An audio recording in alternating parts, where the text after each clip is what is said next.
Matches of the year. We have just witnessed two 3.5-hour matches at the Belgrade Open, the Serbia Open, and the Barcelona Open. Rafa Nadal wins in Barcelona again for the 12th time, and Aslan Karatsev beat Novak Djokovic, one of the most epic matches we've seen. So that's just a lot of tennis for two matches. So we're going to get into it, break down these two matches, and really see what happened to create some special moments on the clay. I'm so stoked for the rest of the clay season. Thanks for being here. This is The Slice. I go fair. You're coming at you from the Delray Beach Open, Miami Open, down at the grounds of India Wells. Novak and We are here with the man, Milos Raonic. Welcome to The Slice. Oh my goodness, folks. Drama. Like, my wife is literally mad at me because I spent like 7 hours between yesterday and today just watching two matches. No, she's not. Actually, she's Ferda. But amazing tennis. I couldn't believe just the, first of all, Djokovic versus Karatsev yesterday. I was like, yeah, match of the year, tweeting out match of the year. Today, I was like, well, this Nadal Tsitsipas, it was in a final. It's probably match of the year now. But honestly, these two matches were the two matches of the ATP calendar year so far, I think. And we just saw a lot of really wild things in them and a lot of things that I think are going to affect, like, going forward. We're going to have to keep an eye on for sure. So before we get into that, thanks for being here, folks. Click the like button. Subscribe if you haven't already. We got so much stuff coming out here. The Slice is about the tennis fan community. So we make news articles, news videos like this, but we also do lots of things like vlogs, reactions to other things, product reviews, stuff like that. So thanks for subscribing. Check out our sponsors, Courtside Sports and Bear Mountain, and check our latest video about what's in our bag. We show off what me and Beckett play with. So thanks for being here. Nadal beats Tsitsipas in 3 hours and 38 minutes today. Just finished watching the video. Fresh reaction to it. It was an interesting match because coming into it, you're like, obviously Nadal's the king of clay. He's the best to ever do it. But Tsitsipas kind of seemed like the man to beat, in my opinion, because he hadn't lost yet on clay, obviously, after winning Monte Carlo last week. And he was looking very good. Hadn't lost a set, I don't think, until coming into this match. And then he started off. He came out on top. He was up a single break in the first set. Nadal came back, ended up winning the set, being more clutch at the end. You're kind of just like, wow, that's classic Nadal.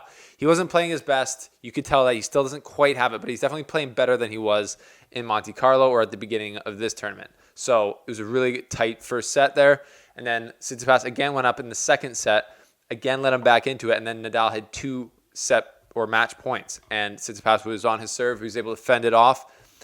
In these two first sets, I think Tsitsipas was just he was up, he had the lead, right? And he couldn't just front one, and he was just missing a bit too much.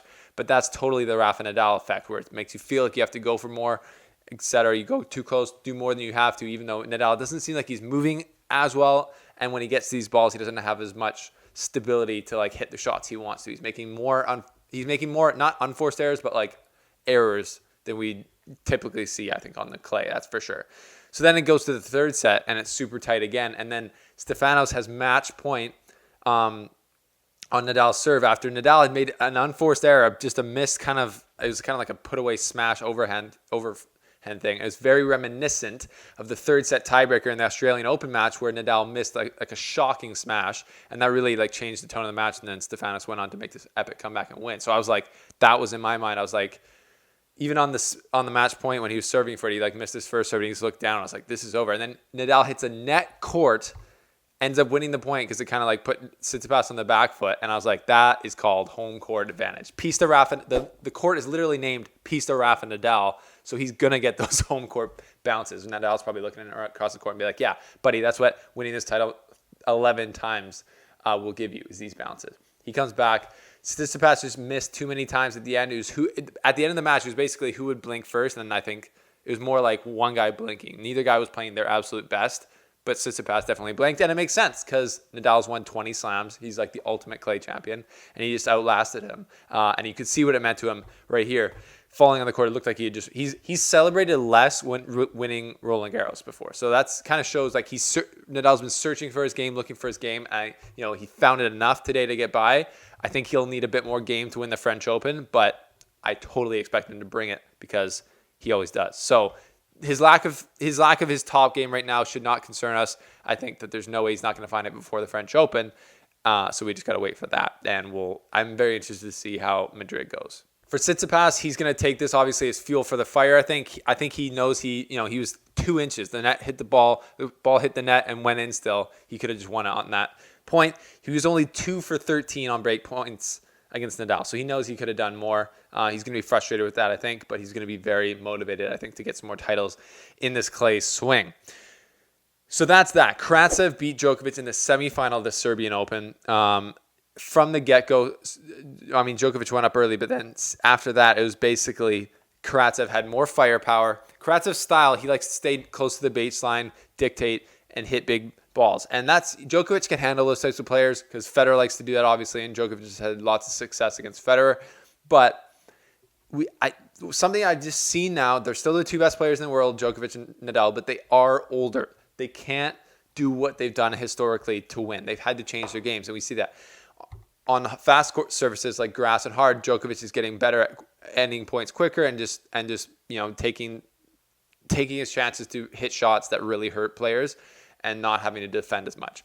In this match, he was just defending a ton. He was not dictating, and Karatsev was just hitting huge shots from the baseline. The craziest point about this match is that Karatsev saved 23 break points. So he had 23 chances to get broken where Djokovic didn't convert, which is really bad for Djokovic. But it was like Karatsev would often walk himself into these scenarios by making bad misses. But then when he was break point down, he would just come up with beast mode goods and just play amazing hit winners, hit lines. Djokovic was getting pissed. It was classic. And at the end, Djokovic kind of just seemed to get outlasted. He kind of gave Karatsev the break at the end, and then Karatsev served it out, which was big time. So, I mean, the story of Aslan Karatsev is amazing. We all know it. It's just he just came out of he was very good junior, apparently, had lots of talent, as you can obviously see, but he's just really obviously put it together. Australian Open, won in Dubai, and then now just be the world number 1 on his home clay, which was a stinger for Djokovic for sure. What are your thoughts, Djokovic fans, on your guys' loss? Obviously, he's not playing his best tennis, but he could have won that match, and he just kind of didn't, and it wasn't. He was complaining afterwards that he felt sick, and I'm like, that's weird to bring up. It's like, yeah, it's a 3 hour and 25 match, and you're doing most of the defending. It's like, that's what happens. You don't feel good. Nobody feels good out there. I guarantee you that. So kind of weird to bring that up. But, what does he have to do to get his form back, do you think? I think it's just got to be, he's got to find a way to play earlier on the clay, be more aggressive.